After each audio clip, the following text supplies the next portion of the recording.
If you walk past the Arctic Club at night, you'll notice the windows first. Most buildings in downtown Seattle go dark after hours, but not this one. There's always a faint glow behind the old glass, a soft amber light that makes the terracotta facade look warmer than it should, like the building is holding on to something it doesn't want to let go. And sometimes, if you look closely, you'll see a figure standing in one of those windows, not moving, not waving, just standing there, always dressed in white, always watching the street below. People who work here say the same thing. The men who built this place came back from the Klondike changed.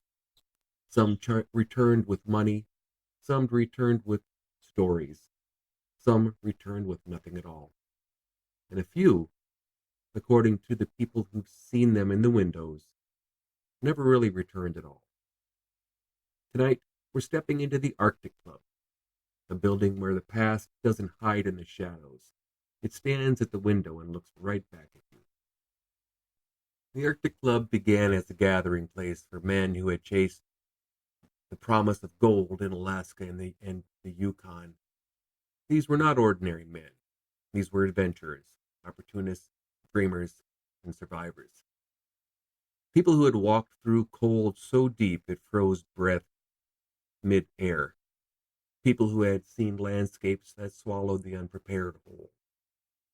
When they returned to Seattle, they carried the North with them, in their stories, in their scars, in the way they looked at the world, and they built a place where they could gather with others who understood.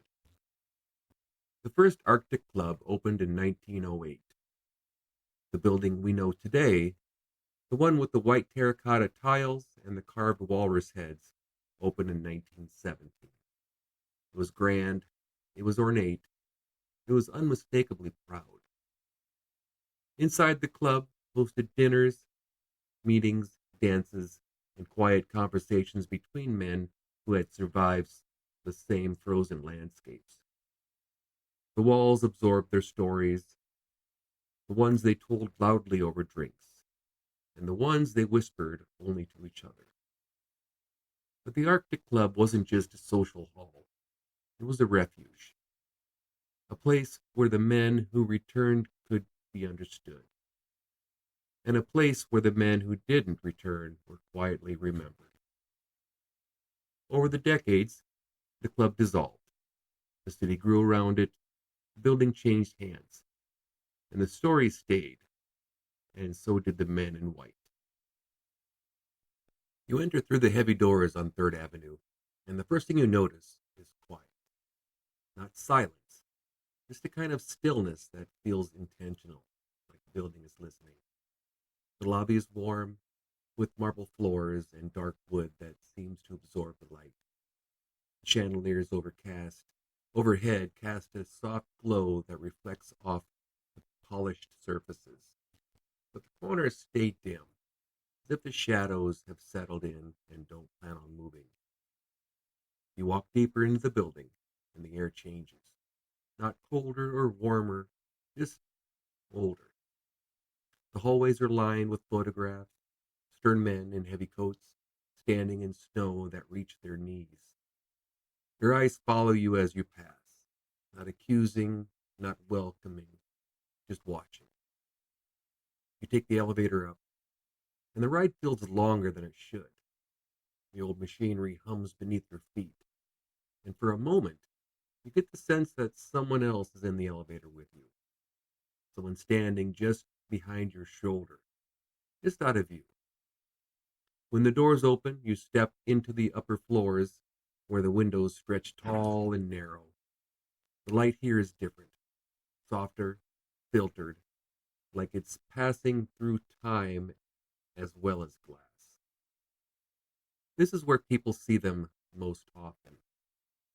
The men in white, standing in the hallways, standing in the doorways, standing in windows, looking out at the city as they changed completely since they last walked its streets.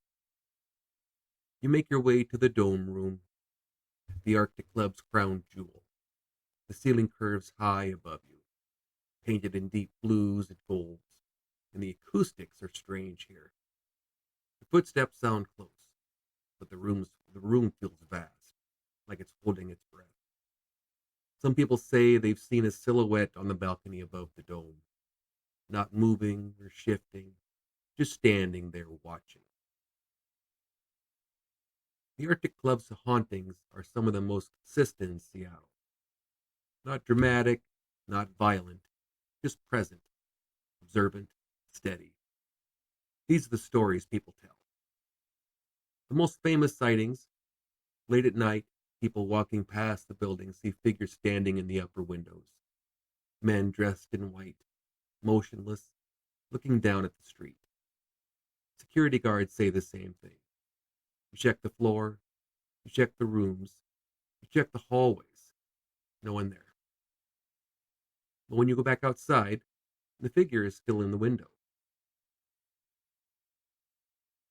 There's also a presence that rides with you.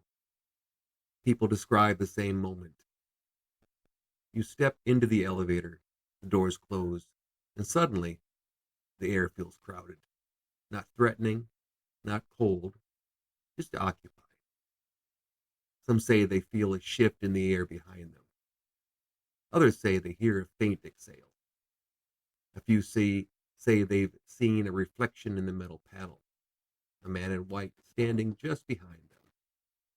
When the doors open, the feeling disappears, but the memory doesn't. Footsteps that don't match yours. The upper floors are quiet, but not empty. People hear footsteps behind them, slow, steady, deliberate. When they stop, the footsteps stop. When they return, the hallway is empty. Some describe the sound as boots on tile.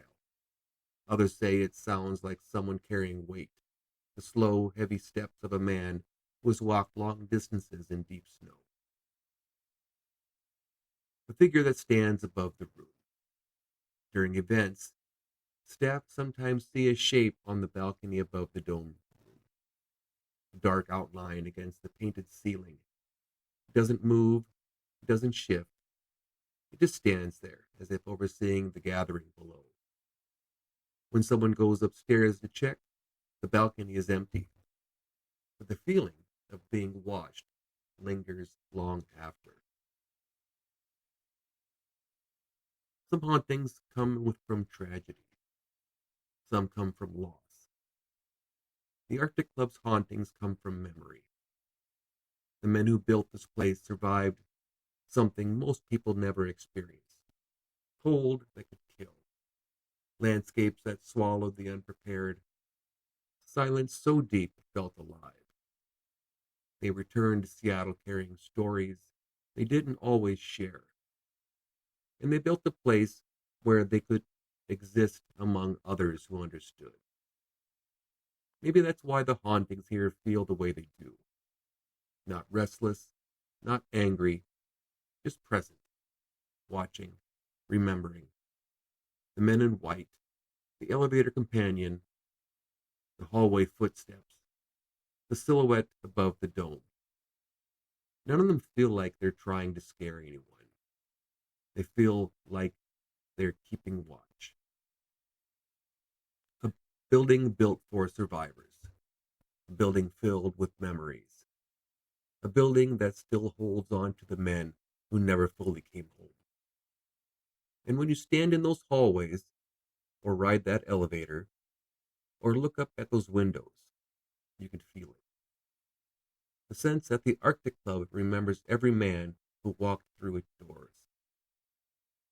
And some of them are still here. The Arctic Club is a building that remembers its men. The ones who came back from the north changed. The ones who carried stories they didn't always share. The ones who still stand in the windows long after the lights go out. But not every haunting in Seattle belongs to men in white coats and heavy boots. They belong to the people who built the city from the ground up. The workers who kept the machines running, who breathed the dust and the heat, who spent their lives inside brick walls and steel catwalks. few miles south of here, there's a building that once shook with the sound of machinery and the smell of brewing beer.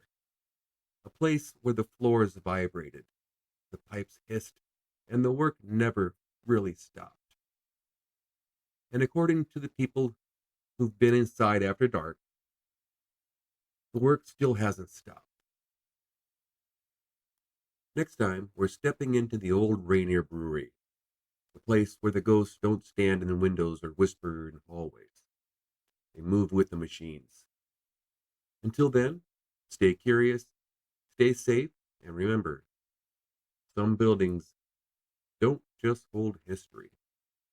They keep working long after workers are gone.